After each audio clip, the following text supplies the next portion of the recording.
Every striker dreams of becoming world class, but almost every striker gets stuck at the exact same level. Not because they're slow, not because they can't shoot, and not because they don't work hard.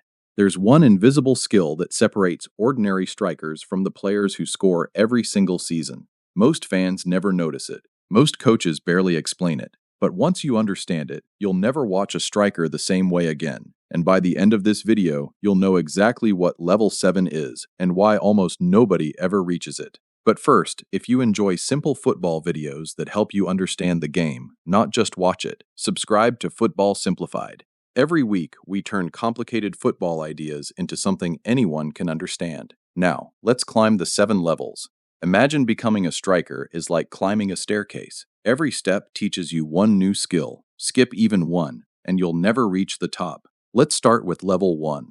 At level 1, you're a ball chaser. The ball moves, you run after it. Your teammate gets the ball, you sprint toward him. The defender clears it, you chase again. It feels like you're working hard, but here's the problem. You're reacting to the game instead of controlling it. Imagine playing tag. If you're always chasing everyone, you'll always be one step behind. Football works exactly the same way. Great strikers stop chasing the ball. They start thinking ahead. That's when they reach level 2.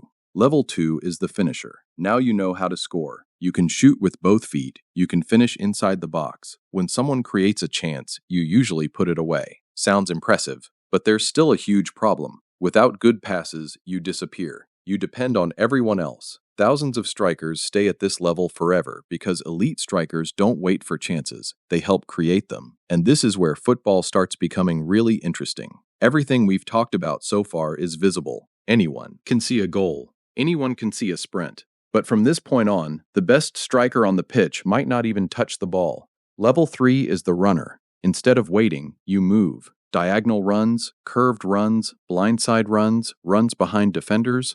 Sometimes you know you won't even receive the pass, so why run? Because every run forces defenders to make a decision. Follow you or leave you. Football is like chess. Sometimes the strongest move isn't capturing a piece.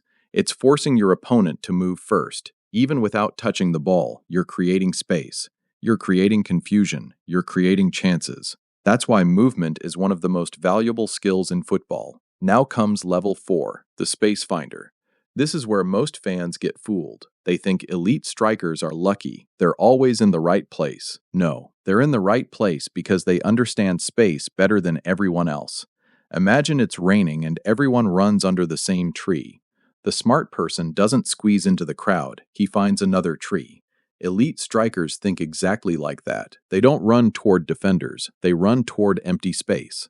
While everyone else watches the ball, they're searching for the space nobody else can see. Here's something strange. If you asked 10 football fans why a striker scored, most would say because he finished well. But they're only looking at the final 2 seconds. Elite strikers actually win the goal 5 seconds before they even touch the ball. And that's where level 5 begins, the scanner. Imagine someone throws you a ball, but you're only allowed to open your eyes after it's already in the air. You'll probably fail. Great strikers refuse to play like that. Before they receive the ball, they're already collecting information. Left, right, behind, again. This is called scanning. Every quick look builds a picture inside their mind. Where's the defender? Where's the goalkeeper? Where's my teammate? Where's the free space? By the time the ball reaches them, the decision is already made. That's why their first touch looks effortless. It isn't magic, it's preparation. Now we reach level 6, the predictor. This is where elite strikers stop reacting and start predicting. Every defender has habits. Every cross follows clues. Every pass tells a story before it happens. When a winger lifts his head, a cross is probably coming. When a defender shifts his weight, you already know which way he'll turn. Elite strikers notice these tiny clues long before everyone else. They're not guessing, they're recognizing patterns. That's why they always seem one step ahead. Mentally, they're already playing football 2 seconds into the future. So, you've learned to score, you've learned to move, you've learned to find space, you've learned to scan, you've learned to predict. Surely, that's enough to become world class, right?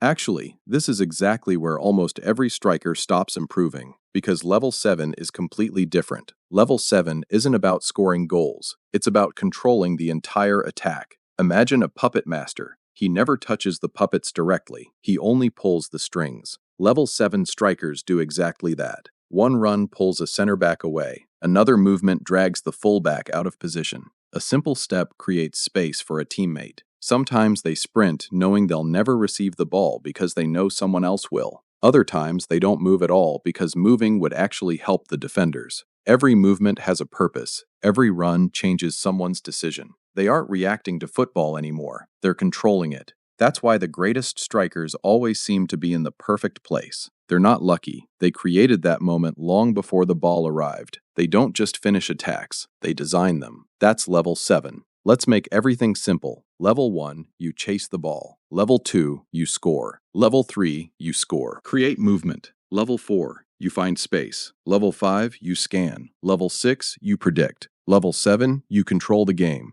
Every level builds on the one before it. Skip one, and the staircase ends. Want to start improving today? Here's 3 simple things you can do. First, before every pass reaches you, look over both shoulders. Just one quick glance. You'll immediately make better decisions. Second, next time you watch football, ignore the ball for 5 minutes. Only watch the striker. Count how many runs he makes without touching the ball. You'll be surprised. Third, in training, practice making runs even when you know you won't receive the pass. Because great strikers don't only help themselves, they help the entire team. Now here's a challenge. The next match you watch, forget the goals, forget the skills, forget the celebrations. Watch only the striker. Watch how often he scans. Watch how he creates space. Watch how defenders react to him. I promise, you'll notice a completely different game. And that's when you'll realize, level 7 isn't about scoring goals. It's about controlling everything that happens before the goal. So tell me in the comments, what level do you think you're at? And if this video changed the way you see football, subscribe to Football Simplified, because football becomes a lot more enjoyable once you finally understand what's really happening.